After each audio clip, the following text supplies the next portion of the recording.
In Lawrence, Kansas, for example, we have a masjid with a nice, big, expansive prayer area for the men, with beautiful lighting, brand new doors, wonderful windows have been constructed. It used to be a church and a school, and they did a beautiful job in the men's prayer area. But the women's prayer area, you have to go up 2 or 3 flights of stairs. I can't remember, I've never been there.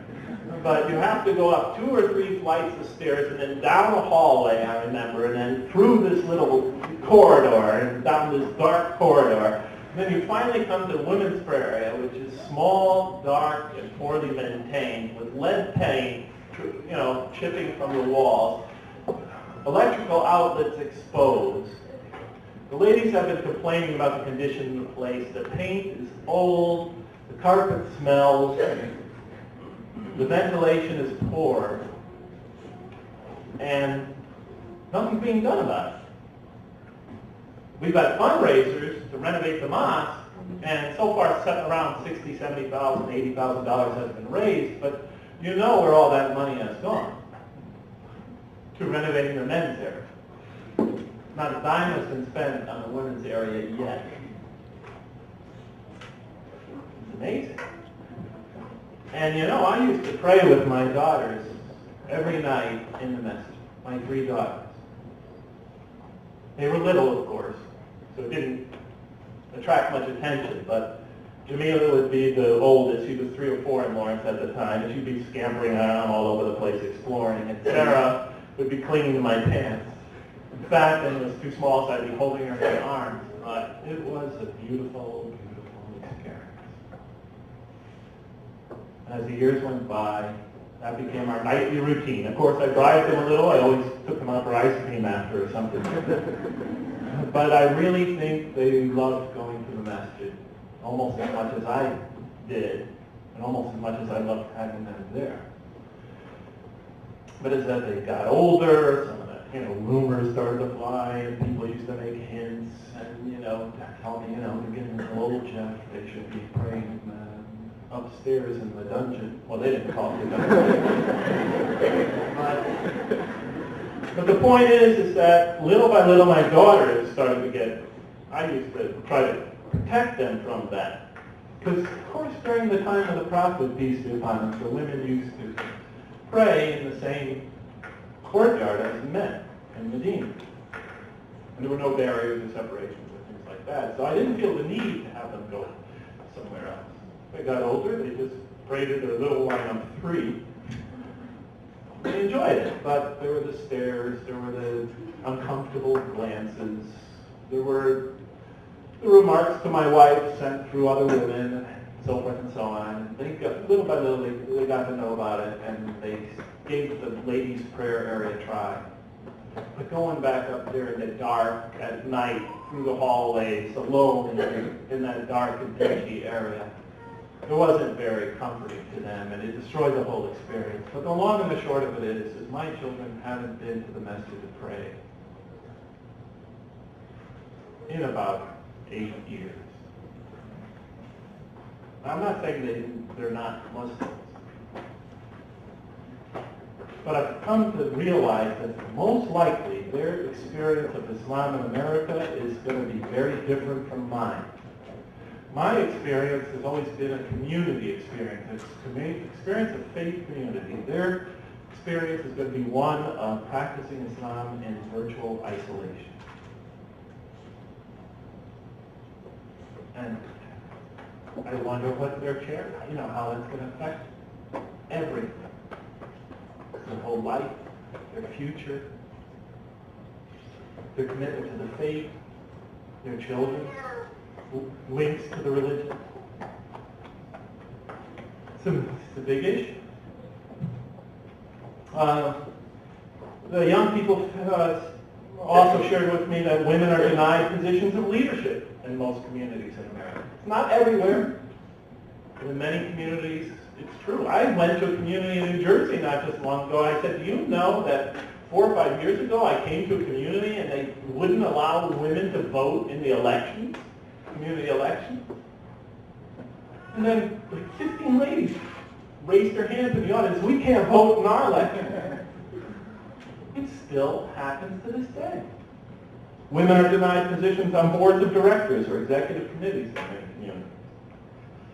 And women converts, I'm trying to rush through some of these, the most visible group of converts to Islam in America, claim, I don't know if this is true, I'm not part of the women's group.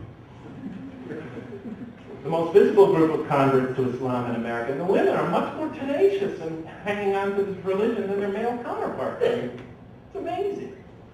A friend of mine, Lynn Jones, wrote about that in her book, how they cling to this religion, many of them by their fingernails.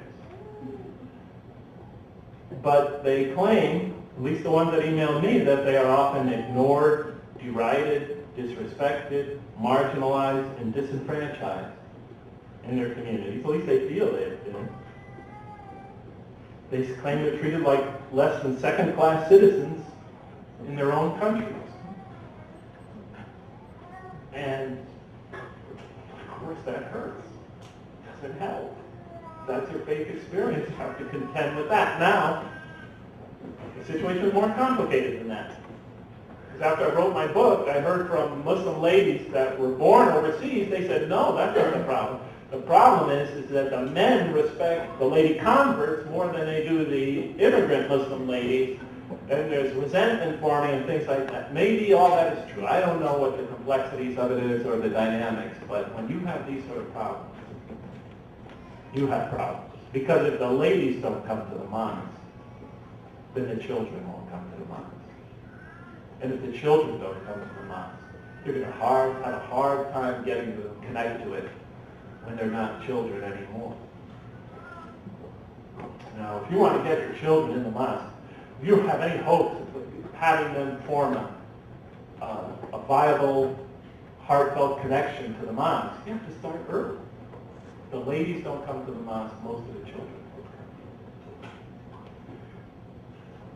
A lot of them described in their communities what they call the status ladder.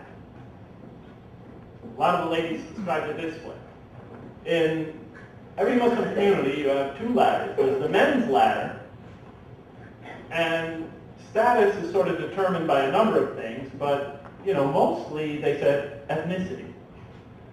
So if Muslims come from male Muslims come from one background, they're at the top of the ladder.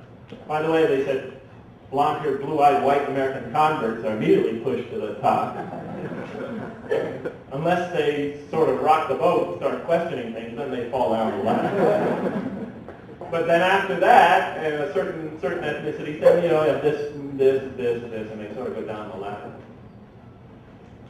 But then at the bottom of the ladder, then you have the women's ladder begin. And they say that the women's ladder also has these ethnic sort of divisions, but it also has this kind of division that a woman's credibility, Muslim credibility, is sort of inversely proportional to how long she has lived in the United States. Inversely proportional, you know what I mean? So that the shorter the lady has lived here, the more credibility she has, more respect she has. So those that were just got off the plane, maximum Islamic respect. People look to her for, she's untainted by the Western society. And then those who have lived longer, a little less, and then longer and longer, and then down towards the bottom of the ladder, then comes the next generation.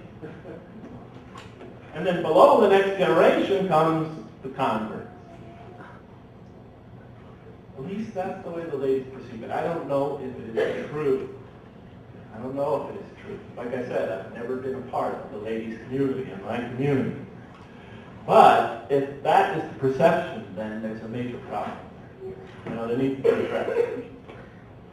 I could go on and talk about the issues that were presented to me about women, but for the lack of time, I'm going to move ahead.